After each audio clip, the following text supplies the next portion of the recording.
به یکایک عزیزان سلام عرض میکنم.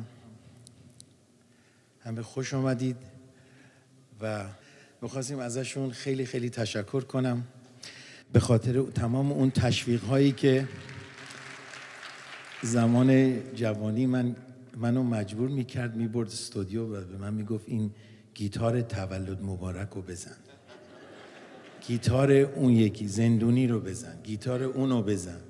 خیلی ازت ممنونم، خیلی ازت متشکرم. و رضای عزیز پسرشون واقعا با استعداد، به افتخارشون.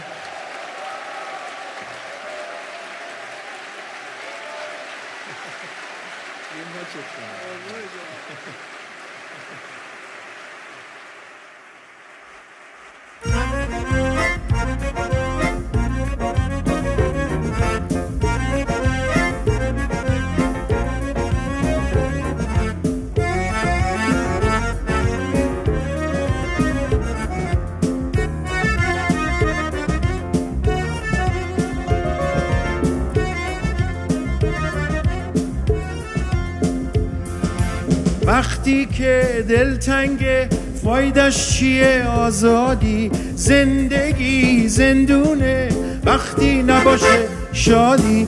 آدم که غمگینه دنیا براش زندونه، ما بین 100 میلیون بازم تنها میمونه.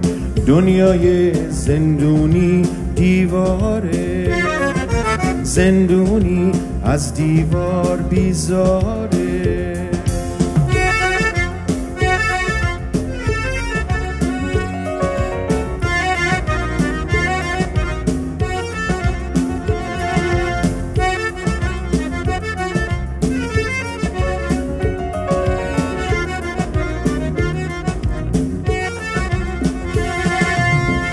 پرنده که بالش میسوزه دل غم به حالش میسوزه، آخه مرگ واسش رهایی. پرنده که بالش میسوزه، آدمی که میشه شماره روی یه عکس بی‌قواره، دیگه آخه کجا میتونه سری بین سرا دراره.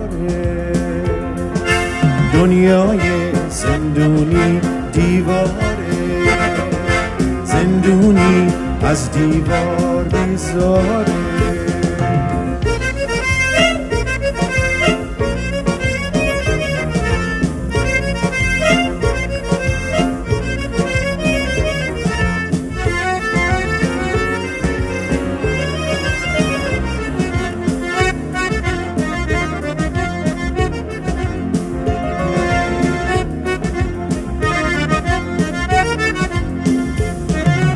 وقتی که دلتنگه فایدش چیه؟ آزادی، زندگی زندونه وقتی نباشه شادی. آدم که غمگینه دنیا براش زندونه، ما بین 100 میلیون بازم تنها میمونه. دنیای زندونی دیواره، زندونی از دیوار بیزاره. دنیای زندونی دیواره، زندونی از دیوار بیزاره.